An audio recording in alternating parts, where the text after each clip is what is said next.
Hello everyone, welcome back to my another blog. তো দেখতেই পাচ্ছ আমরা কিন্তু চলে এসেছি। এদিকে প্যান্ডেল পড়ে গেছে। অ্যাকচুয়ালি আলটিমেটলি দিনটা তাহলে চলেই আসলো আমার ননদ কোহেলির বিয়ে। তো আজকের দিনটা হচ্ছে বিয়ের আগের রাত্রেবেলা, যেদিন ওকে অধিবাস দেওয়া হবে। তো আমরা সবাই এখানে চলে এসেছি ওকে অধিবাস দেওয়ার জন্য। দেখো কি সুন্দরভাবে পুরোটাকে সাজিয়েছে না, হেব্বি সুন্দর লাগছে। গাছকৌটাটার আঁকাটা কি দারুণ হয়েছে। তো চলো আজকে দিনটাকে এখানে স্টার্ট করা যাক। তো এই দেখতে পাচ্ছ আমার ননদ এই যে বসে রয়েছে, ও শাখা টাকা সব পরে এসে গেছে বাড়িতে। আরও বাড়ির থেকে বেরাতে পারবে না যতক্ষণ না পর্যন্ত বিয়ে হচ্ছে।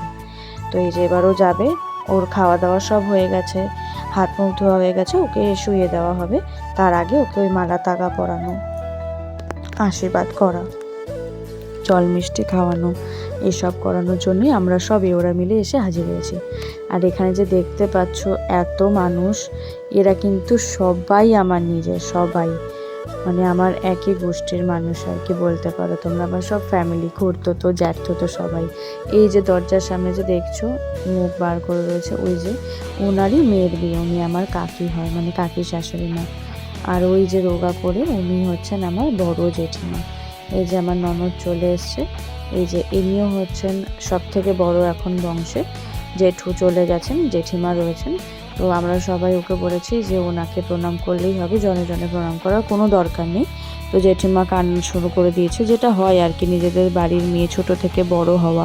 আমিও যেরকম আমার ফ্যামিলিকে ছেড়ে এসেছি বিয়ে করে, তো আজ বাদে কাল চলে যাবে, তো সেজন্য সবাই একটা মন খারাপ, কিন্তু তার মধ্যেও আনন্দ করতে হবে, কারণ বিয়ে বলে কথা। আর মেয়েদের বাড়িতে দেখবে বিয়েটা একটু বেশিই মজা হয় ছেলেদের বাড়ির তুলনায়। তো এই যে বড় জেঠি এসছে, এই আমাদের বড় এও, উনি হচ্ছে সব কাজ বাজ করবে বিয়ের আর কি নিয়মকানুন। তো ওনাকে সব দেখিয়ে দেখিয়ে দিচ্ছে বড় জেঠি, উনি সেই অনুযায়ী করছেন। কোহলিরও কান্না স্টার্ট হয়ে গেছে, দেখতে পাচ্ছ তোমরা।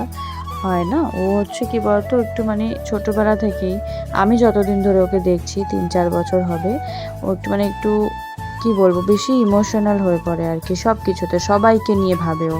কোথায় জেঠু কেমন আছে, কোথায় কাকি কেমন আছে, কোথায় বৌদিরা কেমন আছে, সব এইসব নিয়ে ওর একটু বেশি ভাবনা চিন্তা।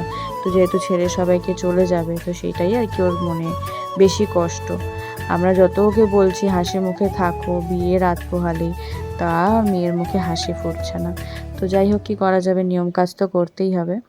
তো দেখতে পাচ্ছ তোমরা মালা তাগা সুতো পরানো হয়ে গেছে, এবার ওকে আশীর্বাদ করে নিয়ে জল মিষ্টি খাইয়ে আমরা সবাই চলে যাব। এর মাঝখানে যে এত মজা হচ্ছে, এত হাসাহাসি হচ্ছে, সে আর তোমাদের কি বলবো। প্রচণ্ড মজা করছিলাম আমরা, প্রচণ্ড পরিমাণে।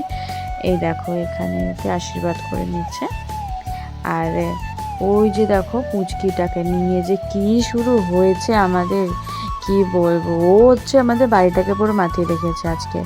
ভীষণ ভীষণ মিষ্টি, ভীষণ কিউট, আর এত সুন্দর হাসে, কি সুন্দর হাসি। ওই দেখো এটা হচ্ছে আমার একটা জায়ের মেয়ে, জানো তো।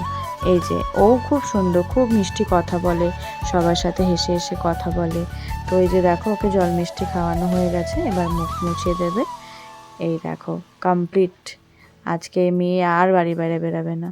আচ্ছা, এই যে গিফট দিচ্ছে, ইনি হচ্ছে আমার একটা ননদ। এই যে বড় জেঠিকে যে প্রণাম করলো, সব থেকে বড় আমাদের এখন যিনি রয়েছেন বাড়িতে মহিলাদের মধ্যে, ওনার বড় মেয়ে উনি। ওই যে আমি তখন বললাম যে যখন দিচ্ছ গিফটটা খোলো দেখি আমরা কেমন হলো ডিজাইনটা। তো দিদি সেই জন্য একবারে পরিয়েই দিচ্ছে। এই দেখো পলার ওপর হয় না যে আংটিগুলো, খুব সুন্দর ডিজাইনটা ছিল, জানো তো।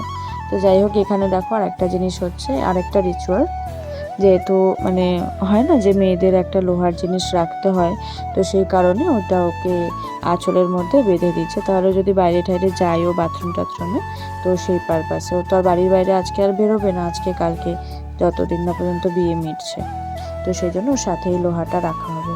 তো বড় জেঠি এসে দেখিয়ে দিচ্ছে, এইভাবে বাঁধো তাহলে থাকবে জিনিসটা বেশিক্ষণ, নাহলে কখন পড়ে যাবে। হয় না মানে অভিজ্ঞতা হয় যেটা আর কি। বড় জেঠি হচ্ছে সব কিছুতে এক্সপার্ট, কি ঘরে কি বাইরে কি নিয়ম কাজ সব কিছুতে কি করে লোক আপ্যায়ন করবে, এত এক্সপার্ট বড় জেঠি না হলে যেন কোনো অনুষ্ঠান সম্পূর্ণই হয় না। তো দেখলে বড় জেঠি পুচকিকে নিয়ে কি সুন্দর খেলা করলো। আর এই হচ্ছে আসল মুহূর্ত, কি কান্না কাঁদছিল, ঠিক আছে, ওকে তো রাখতেই পারছিলাম না। তো ওকে একটুখানি হাসানোর জন্য দেখো আমি ভিডিও স্টার্ট করে দিয়েছি। যেই ওকে বলেছি যে আমি ভিডিওটা কিন্তু পোস্ট করব, অমনি কান্নাটা মুছলো আর একটু হাসলো। যাই হোক, হাসাতে তো পারলাম। আর এই হচ্ছে আমার যা, মানে কুহেলির নিজের ভাইয়ের দাদার বউ আর কি। এই যে ওর নাম সুস্মিতা। ওর মুখটা একটু ভার ভার, কারণ খুব বাজে একটা ইনসিডেন্ট হয়ে গেছে আমাদের এই বাড়িতে, তার মধ্যেও থাকতে হবে এই নিয়ে, কারণ বিয়েটাও তো খুব বড় একটা ব্যাপার না। তো যাই হোক, এই দেখো ইনি হচ্ছেন আমার এক জায়ের মা, আমাদের মামিমা। উনিও কোহেলিকে ওনার প্রেজেন্টটা পরিয়ে দিচ্ছেন।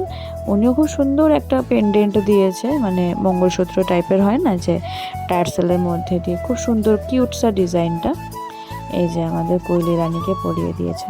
তো চলো, আজকে ওনাকে ঘুমটুম পাড়িয়ে দেওয়া হয়ে গেল, ওনার সব রিচুয়ালস কমপ্লিট। এবার আমরা যাই বাড়ির দিকে। তো আজকে ভিডিওটা কেমন লাগলো অবশ্যই কিন্তু মনে করে জানিও। আর এই পুরো ডেকোরেশনটা কেমন লাগছে কিন্তু জানিও। আমার তো দারুণ লেগেছে, কালার কম্বিনেশনটা জাস্ট ফাটাফাটি হয়েছে। দেখছো তোমরা কি সুন্দর লাগছে না? লাইটিং ফাইটিং সব সুন্দর হয়েছে বেশ। তো যাই হোক, এবার যাওয়া যাক বাড়ির দিকে। 12টা 12:30 বেজে গেছে, ওর বেশি ছাড়া কম না। কালকে সকালে উঠতে হবে, বিয়ে বলে কথা। তো যাই হোক, ভিডিওটা তাহলে এখানেই শেষ করছি। ভিডিওটা কেমন লাগলো অবশ্যই জানিও। আর চ্যানেলে যদি নতুন হয়ে থাকো অবশ্যই চ্যানেলটাকে সাবস্ক্রাইব করে দিও। আজকের মতন টাটা।